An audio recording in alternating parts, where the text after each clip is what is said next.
쪼매난 쪽지 받으셨어요? 예? 그거 한번 보세요. 누가복음 우리가 읽어 나갈 때 누가복음이 크게 한 네 덩어리로 나누어져 있습니다. 그 쪽지 보시면 본문 내용 이렇게 있고 1절부터 4절, 1장 1절부터 4장 13절까지. 어제까지 우리가 4장 13절까지 봤잖아요. 그게 큰 한 덩어리고 그다음에 4장 14절부터 9장 50절, 9장 51절부터 19장 33절, 마지막 19장 45절에서 24장 53절 이런 식으로 네 덩어리로 구분되어 있는데 맨 앞부분 1장 1절부터 4장 13절까지는 거기 뭐라고 써 있어요? 예수님의 사역을 시작하고 예고하고 준비하는 내용이 담겨져 있습니다. 그러니까 예수님의 탄생과 사역 준비 정도로 제목을 붙이시면 될 것 같습니다. 그래 놓고 나서 두 번째 덩어리인 이 9장 50절까지는 예수님이 갈릴리에서 사역하던 시절 이야기가 기록되어 있습니다. 오늘부터 시작되는 말씀입니다. 그리고 19장 33절, 9장 50절부터 19장 33절까지는 예수님이 갈릴리에 있다 어디로 가세요? 거기 보면 예루살렘까지 여정 이렇게 나오죠. 예루살렘으로 올라가시는 그 여정 이야기를 다루는 부분이 세 번째라고 보시면 됩니다. 그래서 누가복음은요, 우리가 쭉 보겠지만 지리적인 움직임에 따라 기록된 글이라고 보시면 될 것 같아요. 아셨죠? 예? 그리고 마지막 부분인 19장 45절에서 24장 53절은 이제 예수님이 마지막으로 사역하셨던 곳이 어디예요? 예루살렘이시잖아요. 예루살렘에서 사역하시다가 죽임당하시고 부활하시는 그 예루살렘에서의 이야기를 기록하고 있다. 그렇게 여러분들이 아시면 될 것 같아요. 자, 그 중에서 오늘 우리가 여러분 어디를 여는 거예요? 두 번째 부분인 갈릴리에서 사역. 4장 14절부터 9장 50절 가운데 맨 앞부분의 이야기를 보는데 특별히 이 갈릴리에 살고 있었던 사람들은요, 메시아를 기다리는 어떤 그런 열망이 강했던 것 같아요. 자, 여러분, 우리가 1장 1절부터 4장 13절까지 이 앞부분에서 우리가 여러분 메시아를 기다리는 사람들 우리가 쭉 살펴봤어요. 예? 대표적인 게 누굽니까? 가브리엘 천사가 찾아갔었던 사가랴와 예수님의 어머니 마리아 같은 인물들. 그리고 예수님이 태어나시고 성전에 올라가서 정결례를 행하실 때 예수님이 이 땅 가운데 오신 것을 보면서 간절히 메시아가 오기를 열망했던 사람이 누굽니까? 아주 나이가 지긋한 사람인데 누구예요? 백권사님? 우리 백권사님 들으면서 은혜 받았던 시므온과 안나 같은 사람들이 정말 세상을 구원해 주실 메시아가 오기를 목이 빠지게 기다리던 사람들이었습니다. 그게 맨 앞부분에 나와 1장 1절부터 4장 13절 그 앞부분에 나온다고 말입니다. 자, 그런데 다 그렇게 여러분 메시아가 오기를 간절히 대망했던 사람들만 있었던 게 아니에요. 메시아를 기다리는 사람들 중에는 이렇게 정말 소수의 간절한 마음으로 기다리는 사람들도 있었지만 여러분 신앙도 보면 어때요? 자기가 믿고 싶은 대로 믿잖아요. 자기 방식으로 메시아를 기다리는 사람들도 많았습니다.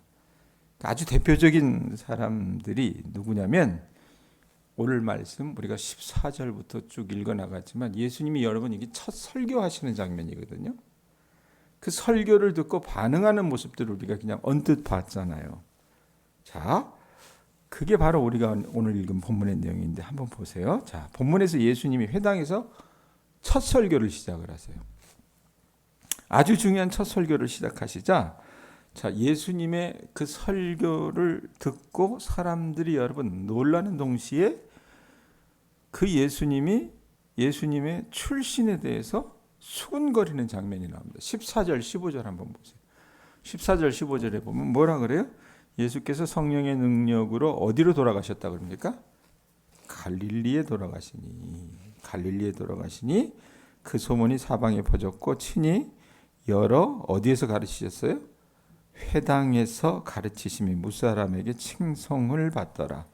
어제 여러분 우리가 4장 1절부터 13절까지 말씀 내용 보면서 광야에서 40일 동안 예수님께서 금식하신 후에 사탄의 시험을 물리치신 장면을 우리가 여러분 말씀을 통해서 봤어요. 그렇게 사탄의 시험을 물리치신 후에 예수님께서 갈릴리 여러분 뭐가 있어요? 갈릴리 나사렛이라고 하는 예수님의 고향이 있습니다. 태어나시기는 베들레헴에서 태어나셨지만 그분의 여러분 모든 생각들과 정서가 자랐던 곳은 어디예요?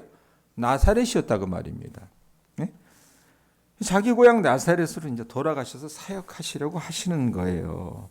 그래서 첫 설교를 하시는데 16절 말씀에 보면 늘 하시던 대로 회당에 들어가서 성경을 읽으셨는데 하필이면 예수님이 읽으셨던 그 말씀이 어디냐?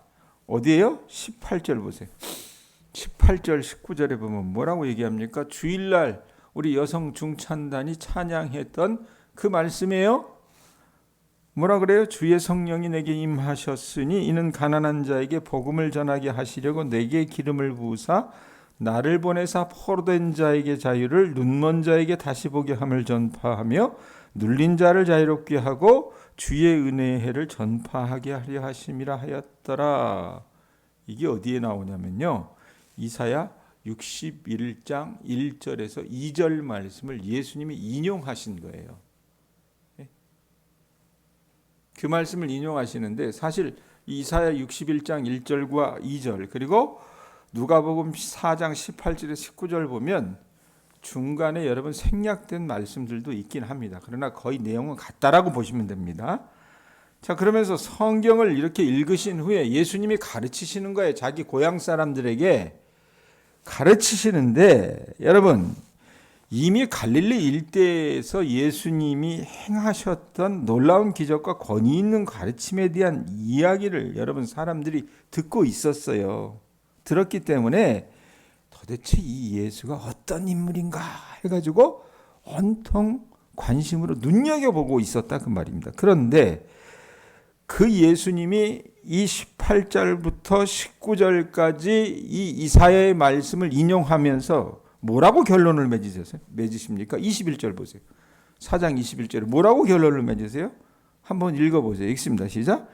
이에 예수께서 그들에게 말씀하시되 이 글이 오늘 너희 귀에 응하였느니라 하시니. 자, 여러분 유대인들 종교성이 강했기 때문에 예수님이 이사야 61장 1절에서 2절 말씀을 여러분 그들에게 낭독하셨을 때는 아하 이거 메시아에 관한 이야기구나라고 하는 것을 누구나 다 이해하고 있었어요. 그런데 예수님이 여러분 그 말씀을 딱 읽고 뭐라고 얘기하시는 거예요?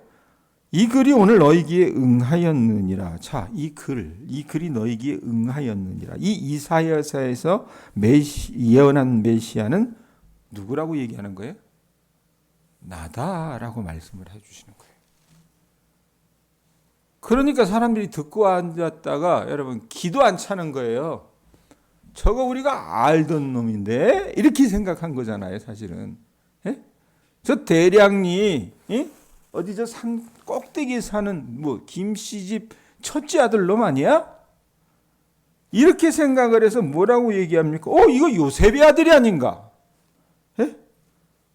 이러면서 막 웅성거리기 시작을 한 거예요.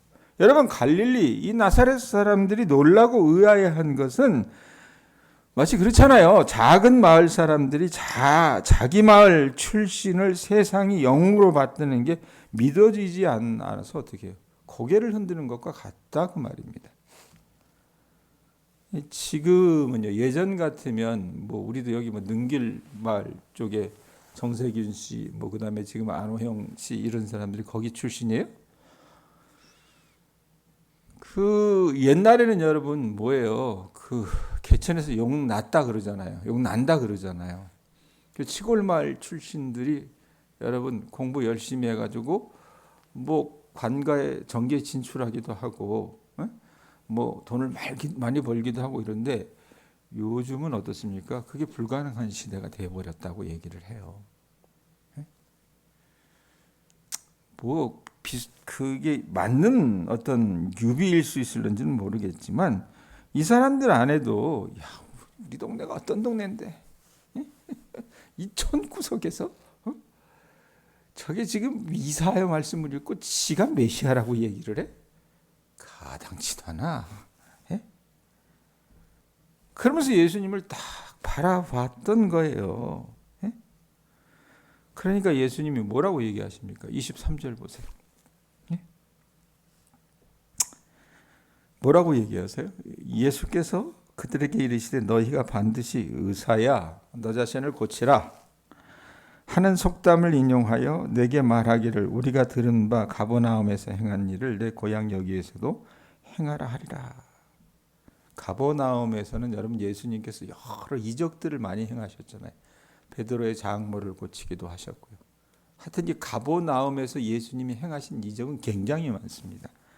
근데 사람들이 뭐라고 얘기를 해요? 주님이 유비를 하시는데 의사야 너나 네 병을 고쳐라. 가버나움에서 행했던 것처럼 여기서도 하려고 하느냐라는 생각들을 가지고 있었다라고 말씀을 하세요. 이렇게 예수님은 고향에서 환영을 받았어요? 받지 못했어요, 백권사님? 받지 못했어요. 저거 뭐 누구로 얘기하면 누르걸 뭐 김씨 집의 첫째 놈인데 지가 날고 기어봤자 뭐 하겠어. 예수님이 여러분 그렇게 맞받아치시고 나셔서 여러분 그들에게 이야기하시는 성경 속 사건 두 가지를 얘기하십니다. 뭐냐면 엘리야 시대에 하나님께서 엘리야 시대에 어때요? 이 북이스라엘 가운데 가뭄을 내리셨지만 시돈 과부 사렙다라고 해야겠는데 사르밧 과부를 얘기하잖아요. 시돈은 여러분 이스라엘 땅이 아니에요. 사르밧 과부의 집에 가서 그가 공개를 받고 거기서 이적을 행하거든요. 그리고 엘리야의 제자였던 엘리사도 여러분 어떻게 합니까? 북이스라엘의 병고침 받은 역사를 받았던 사람들은 여러분 예수님이 말씀하시는 게 뭐냐면 엄한 이 시리아 이 아람 장군이라고 하잖아요. 아람 사람 이 나만이 병고침 문둥병이 낫는 그 사건을 이야기하죠. 자기 고향 사람들에게 이적을 행하지 않았다라고 얘기를 하는 거예요. 엘리야도 그랬고 엘리사도 그랬고. 그러니까 사람들이 듣고 앉아 있으니까 어때요? 백권사님 어때요? 사람들이 듣고 앉아 있으니까 열이 받죠. 화딱지가 나죠. 저것이 뭐라고? 그래서 28절에서 30절 어떻게 합니까? 회당에 있는 자들이 이것을 듣고 다 크게 화가 나서 일어나 뭐한대요? 동네 밖으로 쫓아내요. 그 동네가 건설된 산 낭떠러지까지 어떻게 해요? 예수님 역사를 끄집어 잡고요. 끌고 가서 뭐 하고자 했대요? 밀쳐 낭떠러지에서 떨어뜨리고자 하되 예수께서 그들 가운데로 지나서 가시니라 이렇게 얘기해요. 죽이려고 했던 거예요. 예? 죽이려고 했던 거라고 말입니다. 그러니까 예수님은 회당에서 그분이 자기 고향 동네에 가서 그 회당에서 첫 번째 하신 그 설교 그 다음에 이렇게 죽을 위기에 처했던 거라고 말입니다. 이게 여러분 우리가 눈여겨봐야 될 내용인데 예수님이 첫 설교를 하시고 죽을 뻔하셨다는 얘기예요. 여러분 이 갈릴리 나사렛 사람들은 등잔 밑이 어둡다고 예수님의 이 고향 사람들은 이 메시아를 알아보지도 못한 정도가 아니라 어떻게 해요?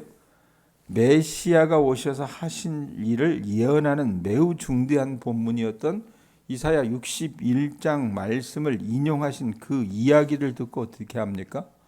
저거 어디서 버르장머리 없이 해가지고 예수님을 죽일 생각까지 할 정도였다라고 오늘 말씀이 이야기하고 있는 겁니다. 그리고 그 이후로도 예수님은 끊임없는 시비와 감시와 어떤 눈초리에서 벗어나지 못합니다. 누가가 여러분 오늘 이 4장 14절부터 쭉 읽었지만 예수님의 공생의 사역의 첫 장을 열면서 우리에게 이런 질문을 하지 않는가 저는 좀 생각을 해요. 어떤 질문이냐면 여러분은 어떤 메시아를 찾고 있습니까? 갈릴리 사람들도 나사렛 사람들도 메시아를 대망했던 사람들이에요. 그 사람들은 여러분 예루살렘에 살고 있는 사람들한테 괄시받았던 사람들이에요. 어떻게 보면 영남 사람들이 호남 사람 괄시하듯이요, 호남에 살고 있는 사람들이었다고 보시면 될 것 같아요. 예? 그러면 그 사람들은 여러분 어떤 메시아를 대망하고 있었는가? 여러분 요즘 시대 대부분의 한국 그리스도인들이 기대하고 소망하는 메시아는 어떻습니까? 여러분은 어떤 하나님을 소망하고 대망하십니까? 어느 성경 해석자 이야기를 보니까 자기는 무슨 자가용 메시아 이렇게 썼는데, 저는 그 표현은 좀 그렇고, 제가 요즘 시대 그리스도인들이 소망하고 기다리는 메시아는 제 느낌에는 집사, 교회 집사 말고요. 예? 우리로 얘기하면 여러분 시골에서 옛날 머슴 집사 또는 머슴과 같은 메시아를 대망하는 것 같습니다. 내가 필요할 때 나 자신을 위해서 어떻게 기꺼이 봉사하고 사용되어질 수 있는 메시아. 내 인생이 너무나도 힘이 드니까 나를 위해서 위로해주고 뭘 좀 해주고 내 길을 인도하시고 이런 메시아를 여러분 요즘 시대의 그리스도인들은 기다린다 그 말입니다. 여러분 한국교회 목회자나 교우들의 문제점이 뭐냐면 성경을 읽으면서 그 적용이요 너무나 여러분 아주 좁고 개인적이라는 겁니다. 그래서 조금 폭이 넓은 말씀을 들으면 지금 내 살고 먹기도 바빠 죽겠는데 왜 나와 관련된 이야기는 도무지 하지 않는 거냐, 이렇게 여러분 반문할 때가 많다 그 말입니다. 그런데 여러분 솔직하게 말하면 성경은요 저나 여러분이나 우리 개인들에게는 그다지 관심이 없습니다. 뭔 말이요? 생각할 수 있겠죠. 무슨 이상한 소리를 하느냐 생각하겠지만, 하나님의 말씀은 이 인류, 인간 세상, 우리가 살고 있는 이 세상, 이 깨지고 망가진 세상을 어떻게 회복할까에 대한 관심이 있기 때문이라 그 말이에요. 이 깨지고 망가진 세상을 하나님께서 예수 그리스도를 통해서 회복하는 그 과정에서 깨지고 망가진 여러분 그 세상 가운데 있는 작은 우리를 어떻게 해요? 우리 개인도 회복해 주시는 거예요. 그러기에 여러분 예수님은 결국 우리를 위한 메시아가 되는 것이기도 하거든요. 그런데 이 메시아 예수는 여러분 자신 우리만을 위한 메시아가 아니라 이 깨지고 상한 세상을 위한 메시아라는 것을 여러분 우리가 알아야 된다는 얘기예요. 안타깝게도 여러분 오늘날 얼마나 많은 사람들이 메시아 예수를 어떻게 봅니까? 자기를 그저 수종드는 집사나 머슴 정도로 받아들이고 있는지 모릅니다. 그러니까 적용도 아주 지극히 개인적으로 해요. 그저 자기만 위로해주고 자기 집만 아무 일 없으면 되고 자기만 부자가 되면 되고, 여기에 여러분 모두 그들이 목을 맨다 그 말입니다. 그러니까 개인 구원, 이거에 목을 맸어요. 그래서 이 깨진 세상이 얼마나 끔찍하고 이 끔찍한 세상을 하나님이 어떻게 회복하시려고 하시고 어떻게 이스라엘을 넘어서 온 이방 민족을 회복하고자 하시는지, 이 놀라운 일을 위해서 하나님이 약속하신 것을 어떻게 하나님은 지난 수천 년 동안 신실하게 이루고 계시는지, 그분의 여러분 큰 뜻을 보여주는 것이 뭐예요? 성경이라 그 말이에요. 성경이라고요. 구약 성경과 신약 성경이라 그 말입니다. 여러분 이 새벽에 여러분들이 곰곰이 제가 묻는 질문을 생각해 보셨으면 좋겠습니다. 여러분은 어떤 메시아 예수를 기다리고 계셨습니까? 안타깝게도 지금 시대는요 개인에게 수종드는 집사나 머슴 같은 메시아도요 미안하지만 별로 필요하지 않은 것 같아요. 이제 하나님이요 인기가 없어요. 인기가 없다 그 말입니다. 지금 사람들은요 메시아 예수를 기다리지 않습니다. 내 삶을 회복하고 의미와 재미를 가져다 줄 수 있는 것이요 예수님 말고도 많거든요. 그게 뭡니까? 돈이 더 커 보여요. 안 그렇습니까? 돈을 필두로 해서 현대의 많은 문명과 이기들이 그 하나님이 채우셔야 될, 예수 그리스도가 채우셔야 될 자리를 어떻게 해요? 대체하고 있다 그 말입니다. 돈이 여러 문명의 이기들이 어느 정도 우리 자신의 욕구를 충족해 주기 때문에, 그러니까 요즘 젊은 아이들이 여러분 왜 결혼을 안 하는 줄 아세요? 결혼하면 집 사야 되고, 결혼하면 아이 키우려다 보면은 많은 교육비가 들어가니까 결혼을 안 한다고 얘기를 해요. 여러분 그게 일면 맞는 말이기도 합니다. 근데 문제는 뭐냐면요, 그것만 있는 게 아니에요.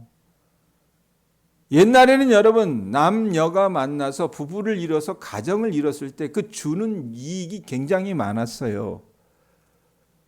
혼자 살면 여러분 그 함께 사는 그 가정 속에서 얻어지는 그 유익을 여러분 구할 수 없는 상황이었다고 말입니다. 그런데 요즘은 어때요? 혼자 살아도 그렇게 둘이 번거롭게 살면서 그렇게 사는 그 번거로움 외에도 둘이 사는 것들을 대시 취할 수 있는 여러 가지 문명의 이기들이 있다고 말입니다. 요즘 아이들은 여러분 어때요? 옛날에는 부부로 하나 되어야 잠자리를 같이 하고 거기서 하나로 이뤄가는 어떤 그런 유익을 얻었지만, 요즘 아이들은 어떻게 합니까? 결혼하지 않아도 얼마든지 몸을 섞는 일들을 많이 합니다. 이런 식으로 여러분 어떻게 대용하는 이런 것들이 많이 생겼다 그 말이에요.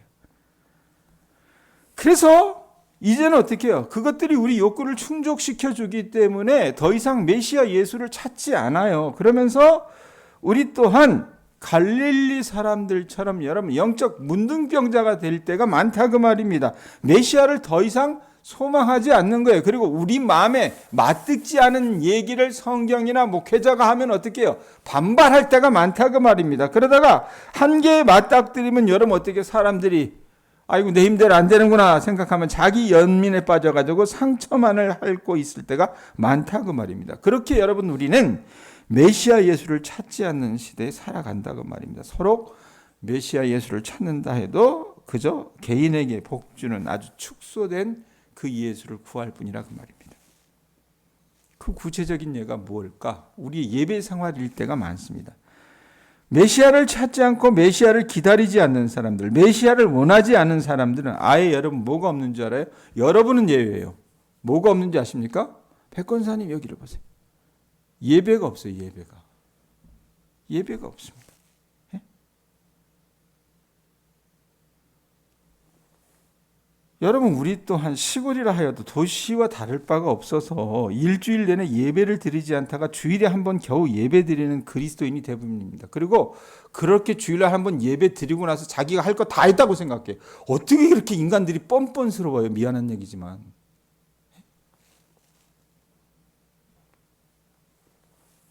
그리고 그렇게 예배를 드려도 그 예배가 여러분 뭡니까? 철저하게 자기들에게 복을 빌어주는 그 기복적인 예배를 목회자가 드려주기를 바랍니다. 예배를 잘 드려서 이 세상을 사는 동안 하나님의 축복을 받고 그것도 물질적이고 세상적인 복을 받아 그저 어떻게 자기가 누리려고만 하는 것이 그들의 신앙의 모습이라 그 말입니다. 자, 여러분 이게 갈릴리 나사렛에서 예수님을 배척했던 사람들의 그 본 모습이었고 그 본 모습이 여러분 이 시대를 살아가는 우리들의 실체일 때가 있습니다. 자, 진정한 예배 뭘까요? 메시아 되신 예수를 찾고 메시아를 기다리고 소망하는 예배를 저나 여러분이나 여러분 갈구하고 기다릴 수 있어야 합니다. 아셨어요?